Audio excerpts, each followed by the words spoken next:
from the Lord. From the book of Isaiah, chapter number 6. The book of Isaiah, chapter number 6.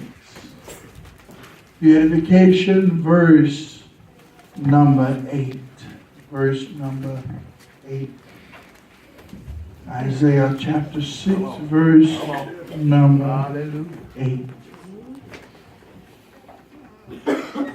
From the Christian Standard Bible, it reads, "Also I heard the voice of the Lord saying, Whom shall I send, and who will go for us? Then said I, Here am I, send me." Let me read that again. "Also I heard the voice of the Lord saying, Who shall I send, and who will go for us? Then said I, Here I am, send me." Turn to your neighbor and tell them, "Neighbor, there's a question. And the question is, what can I do?" Amen. I want to talk about what can I do. What can I do? What can I do? The question is always asked, what can I do? I don't feel used in the church. What is my place in the church? And the list goes on and on. People are trying to find their place in working in the household of faith. But I want you to know, sisters and brothers, many people die. And even some leave the church feeling they are of no use in the body of Christ. Many have lost their motivation, and some have even lost their joy, trying to figure out, what can I do? The problem is, so many times we have self in the way. Y'all don't want me to talk about it? Go ahead. If they move by their feelings and not by commitment, self is in the way. Some are moved by others and not by dedication to the will of God, because self is in the way. Self can be a bad thing when it comes to the house of the Lord. Why? Because self will tell you, they hurt my feelings. And because they hurt my feelings, I'm not going to work in the church anymore. Self will tell you, they talked about me, and because they conversated about me and said some things I didn't like, I refused to work in the house of the Lord. Self will even tell you, you're tired. Sometimes you're old, sometimes you're too young, sometimes that you're too busy to do the will of God. Self can cause problems that you didn't even think you had. A lot of times we have to look at ourselves. That's why the Bible said we need to be transformed by the renewing of our minds.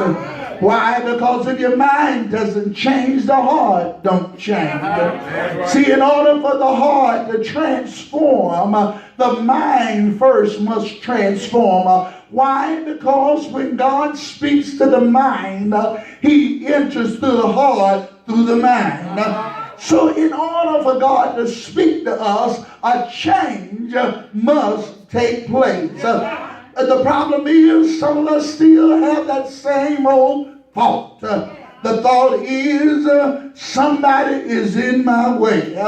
Yes, if they hadn't took my job, if they hadn't sang my song, or even prayed my prayer, I would be able to work in the house of the Lord. I heard him say a lot of times in life, not only that, but there are those that looking at me. But y'all don't want me to talk. I don't understand folk that always talking about folk looking at them. The question is, did you shut your eyes and stop looking at the folk looking at you? Can I help somebody?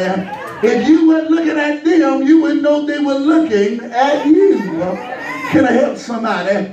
You got to understand the self can cause you to miss out on the blessings of God. I don't understand folk can go everywhere they want to go, but then they always have an excuse for going to do the will of God. The problem is not only self is in the way, you have to ask yourselves a question, what am I moved by?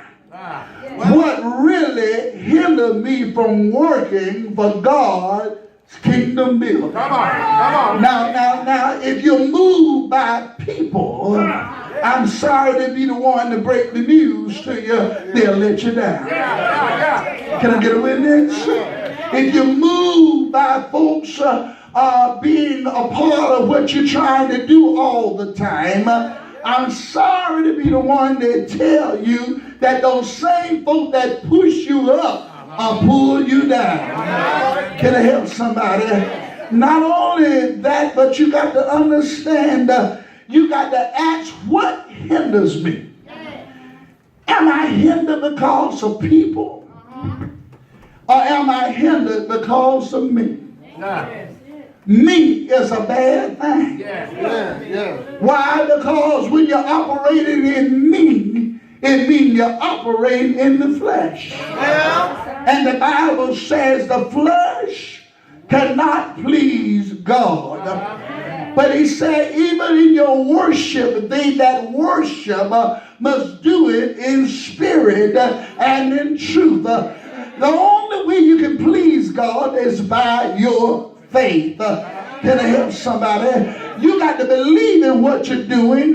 You got to believe in whom you're doing it for.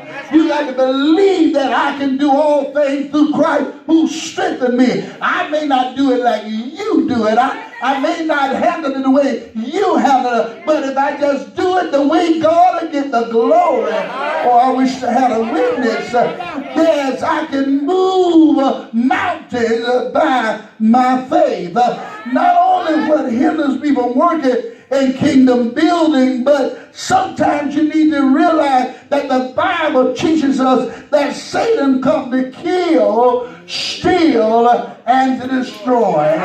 Can I get a witness? We must look at these words that Satan comes to kill, steal, and to destroy. What you're saying, then you need to ask yourself a question, what am I allowing the devil to kill in my life? Y'all don't like me now. Yeah. The devil is killing relationships. There were those that used to walk together in the household of faith. The devil have told you that somebody said something to you. They said this and they said that. I want you to know they can be anybody. Oh, y'all don't want me to talk? They can be anybody. Why? Because I heard one time a man said they were talking about me. And I said, what did they say? He began to tell me what they said. And I listened diligently at what he was saying. Then he walked away from me and started talking with another. After a while, he said they were talking about me. Then he started telling what they said. Well, by the time he finished going to they talking about them, he had already talked about his own self. You can't go, y'all ain't talking back. A lot of times folks are just repeating what you already told. Or y'all ain't talking back. So if you don't put it out there, it won't be nothing to come back. Can I help somebody? So we need to realize a lot of things, we are our own hindrance. We only kill ourselves not only does Satan come to kill, but he'll kill your reputation. That's right, God. The Bible says, let not your good be evil spoken of. But a lot of times you get in the streets and among folk doing it and everything. What can you expect? Because the Bible says that a person that loses respect is good for nothing but to be trampled under the feet of man. When people lose respect for you, it's a hard thing to rebuild what have been killed. Can I help somebody? I'm trying not to shout before my time, but I tell you, I feel mighty nice. Yeah, because he came not only to kill, but to destroy. Yes, Satan want to destroy your mind. Because you had a problem last night, you shouldn't allow it to roll over into the church. Because you were dealing with a situation in your family or in your life, you should not allow it to roll over in doing the work for the Lord. Because the devil has presented himself even in your finance or in your personal relationship. You should not allow it to roll over into your working in the perfect will of God. Because all he's doing is trying to destroy your motivation and your mind to do the will of the living God. And then not only come to kill, to steal, and to destroy, he'll steal your joy. He'll steal your motivation. He'll steal your mentality. He'll steal your health. He'll steal your strength. But you got to encourage yourself.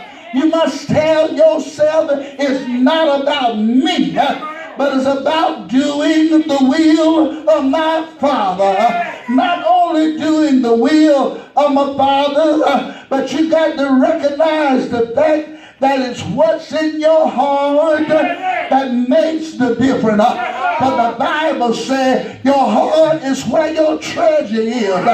And see, if your treasure is in the wrong place, that means your heart is in the wrong place.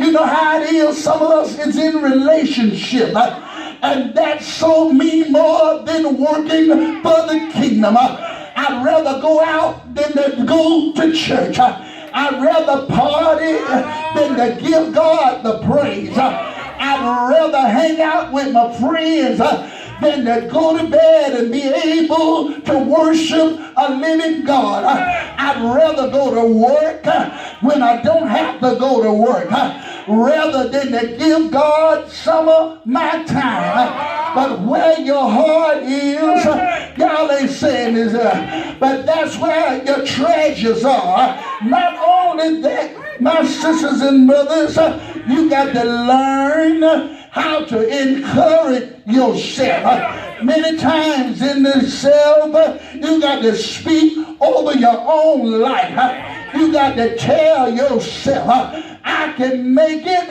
because God has already given me the victory. I can make it because God has already told me anything the devil does is nothing but an illusion, a distraction, trying to get my mind of building up the kingdom. You got to understand, Satan wants you to lose focus. And when you lose focus, you'll find yourself asking the question, what can I do? Not only that, but Jesus, the Son of the living God, Jesus, Mary's little baby, set an example of how we got to keep on keeping on. When we ask the question, what can I do? He said to the Father, take this bitter cup from me. In other words, I really don't want to go here. Y'all ain't saying nothing. But because of his commitment to to his Father because of his dedication to the will of God, because he knew that we needed somebody to go our barn. He said, not my will, but let your will be done. In other words, it's not about me, but I must work the work of him that sent me while it's day, because the night will surely come when no man can work. Can't you see him setting the example? The Bible said that he set the example so much that he went on up a hill called Calvary. He went on because of you and I. He went on because he knew we had the question, what can I do? I heard it. Yes, I did. Say, you can do all things if you make up your mind. You don't have to worry or wonder about somebody else. Just do the best you can do. You may not preach like Paul or sing like an angel, but if I can be a doorkeeper in the house of the Lord, if I can just sweep the floor in the house of the Lord, y'all ain't saying nothing. If I can just wash the window in the house of the Lord. But the Bible said all of our job is to tell somebody that the wages of sin is death and the gift of God is eternal life. I heard him say, when the Holy Ghost have come upon you, ye shall be witnesses, not only in Samaria, not only in Judah, and in the othermost parts of the world. In other words, tell somebody that Jesus is alive and well. How can you say that, preacher? You know the story, how he went up on Calvary Hill. He got there. They nailed him to an old rugged cross. Can I get a witness? Not only did they nail him to that cross, they hung him high. Didn't they do it? They hung him. Y'all don't have me on that cross. But he said, if I be lifted up, I'll draw all me unto me. Am I right about it? What did I do? He said, I'll draw. Can I get a witness? All me unto me. He died. Did he die on that cross? They stretched him wide and he died on that cross. Am I right about it? But I'm so glad, yes I am, that that's not how the story ended. He didn't just die. They didn't just put him in a borrowed grave, but he stayed there. Y'all ain't seen him all night. Friday night, he stayed there all day. Saturday, he stayed there all night.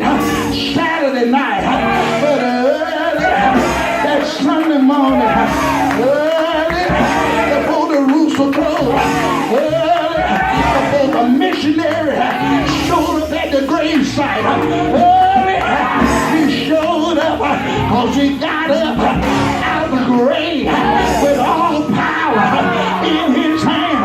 I heard a witness say, well, look for the living among the dead. What can I do? I can tell somebody that Jesus is so good. Jesus, he's a doctor in the sick room. He's a lawyer in the courtroom. I can tell somebody to the utmost, Jesus saved. To the utmost, Jesus saved. Do you know it for yourself? Won't he save? Won't he change your life? Won't he make a difference in your life? What can I do? I got to tell somebody of the goodness of the Lord. It was early